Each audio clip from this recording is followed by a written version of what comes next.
feel it. And before, we did it in a very compartmentalized way, and you would see lots of the same rooms, but we took it a step further this time and made a whole bunch of free pieces so that every single dungeon is a completely different experience. You fool! Why should I share the treasure with anyone? In total, we have around 310 or 15 spaces. That includes dungeons, large dungeons, small dungeons, exterior play spaces. Our sort of ideal now is that we want every dungeon in a game like ours to be as good as a fully scripted level, something in like a highly authored game. Every dungeon's gonna tell some sort of story, whether visually or through notes or books or the loot. You might actually get like literally a quest. It starts up, it's put in your journal. In some cases, it's more of a free form. You know, you follow clues or you just learn the story of the dungeon by playing through it. The implied stories to me are the ones that are some of the most interesting because there's not a word of dialogue spoken. There's just the environment speaking to you. So you go in, you see a body laying on its back with an empty bottle clasped in its claw and bottles in its mouth. He's just laying there. We really want to have this memorable moment. We want to have the players who played the dungeon or the level to come back being like, that was an awesome experience. When I came into that last room and I saw the sky shining down from above and this cool little set piece with the streams going through and then the boss comes out, that was really cool.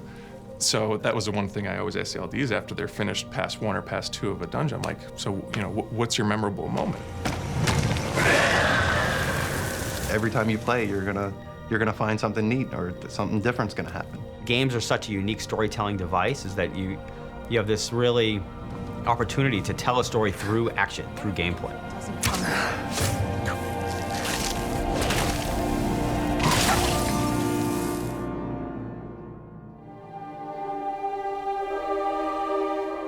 Character animation is something we really wanted to improve upon from our previous games.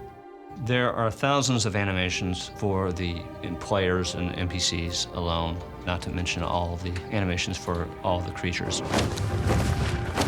The challenge to making a character in the game, an NPC, feel like they're real, like they're really there, is a tough nut. And part of that is because you and I see people every day. We are intimately versed in what a real person is. This is not a mystery to us. I have no idea what an undead guy is like. So what I need to do to make him feel convincing pales in comparison to what I need to make a person feel convincing. I've got a good feeling about you, and I don't often get good feelings about anything. A warrior knows to trust her gut. Despite advances in our technology, despite a growth in their animation team, our own internal demands to raise the bar has made that time to get even a simple character longer than it has in past projects.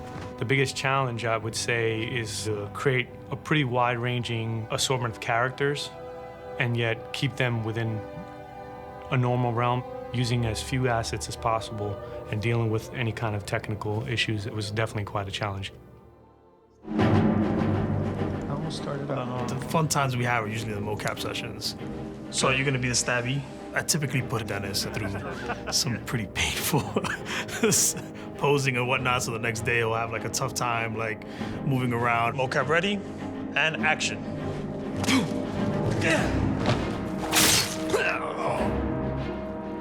One of the things that we do a lot is kind of leave like messages and pranks on each other. Rick, you killed me yesterday, you know, that mocap session was too much. And action.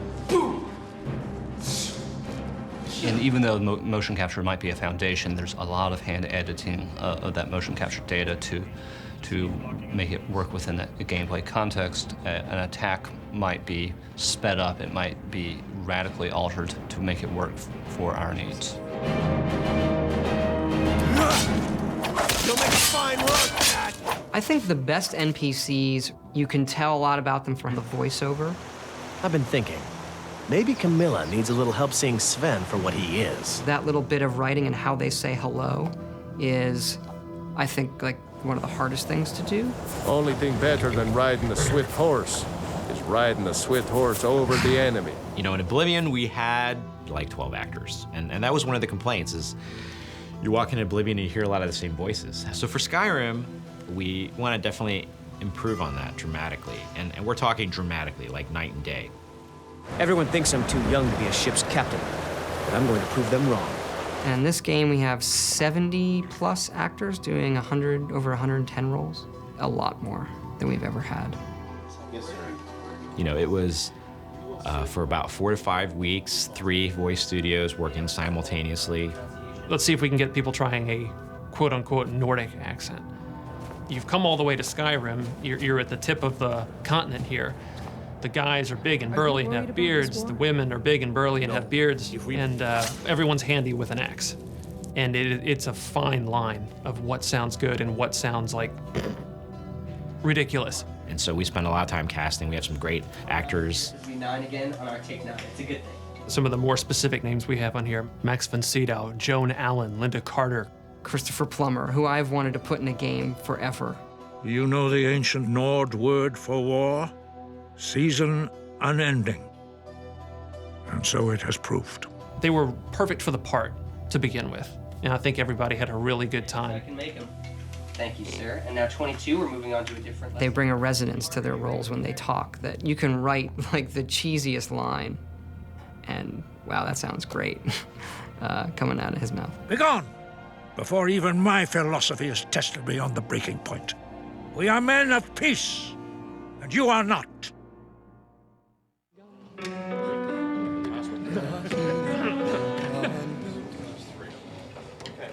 So any questions on the pronunciation? Let's try it. 5, 6. I had this idea that the music for Skyrim would be the Elder Scrolls theme, but sung by a barbarian choir. So I called Jeremy Soule, who does our music. I mean, this is in 2006. Jeremy, I hear the Elder Scrolls theme as sung by a barbarian choir. Okay, how are we gonna do that? I don't know. You know, what are they singing? They're singing this song in the dragon language to the theme of Elder Scrolls. Or do you want a solid break right here? Let's go ahead and carry it. His work on the main theme of the game set the tone for the rest of it. And eventually we went out to Los Angeles to Sony's scoring stage, and then had just a fantastic choir and choir director. Settle. And the choir was only made up of about 30 people.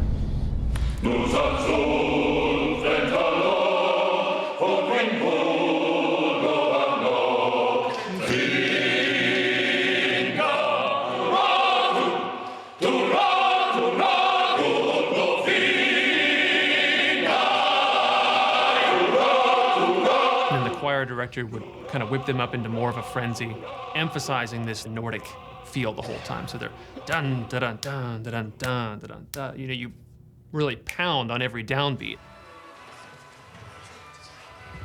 And what they would do is just do 3 passes on each verse of the song. Now you've got the sound of 90 people singing this thing in this massive hall. You take a break from it, and you come back, you still get the hairs raising on your neck every time they come to the big chorus.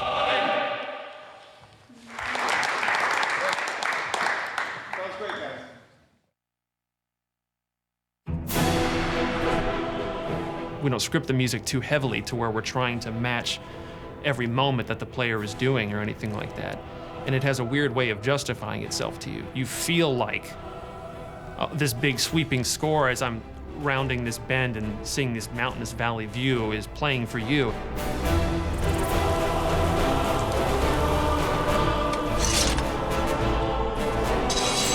There's nothing satisfying about pulling out a sword with no sound. I kind of debated for a while on whether to try to make them realistic. I tried it. I want people to know that I did try it.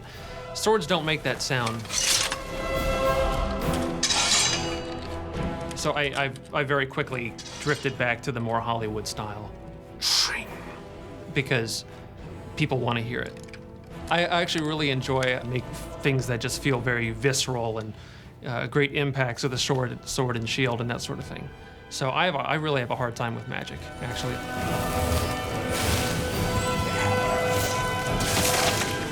Like a calm spell, say. What do? Play the sound of someone going, shh, calm. And so I have a hard time with those. I just try version after version, and chances are the one you hear in the game is the last one I did before we ran out of time. Hey.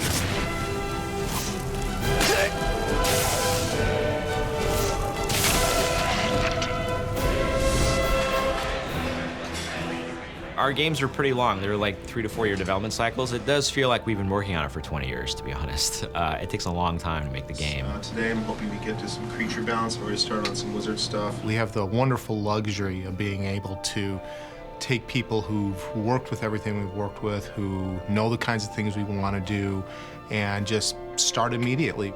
You're working with guys who know you and know your strengths and your weaknesses, and you bicker with them and you share laughs with them, and at the end of the day, as long as you make a great game, that's all that matters. You know, I don't know if everybody knows, but the artists, the world artists, did finish, you know, end of June, nav meshing the entire world.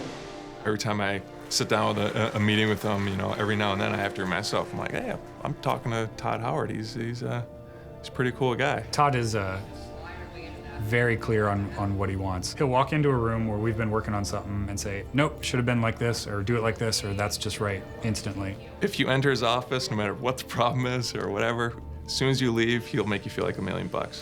He doesn't come out every week and beat you over the head with a 2x4. He's like, you're not working hard enough. He just does that every other week. All of those things that we liked growing up and the melding of technology and art. Video games, I think, are the ultimate melding of those art forms. Because if you look at a film, they can spend hours rendering one frame, and who cares? And, okay, do that 30 times a second. That's a much trickier problem. And make it fun when I push the buttons. You know, I find that really interesting problem to solve every day.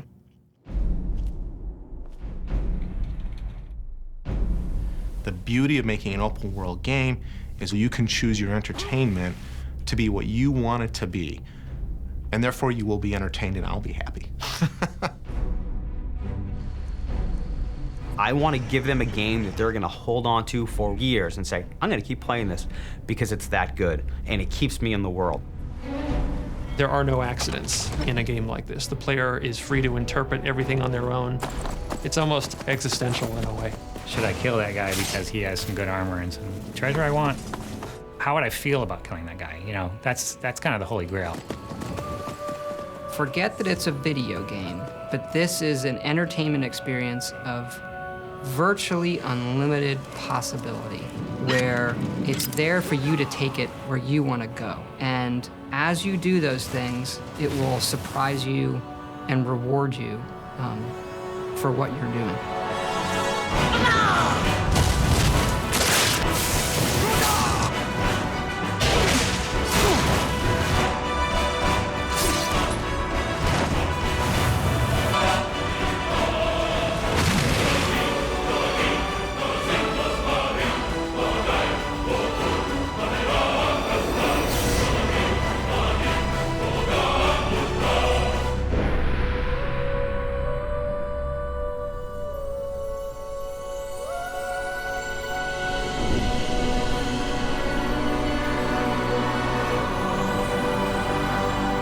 Thank you everyone for tuning into the collector's edition of The Making of Skyrim.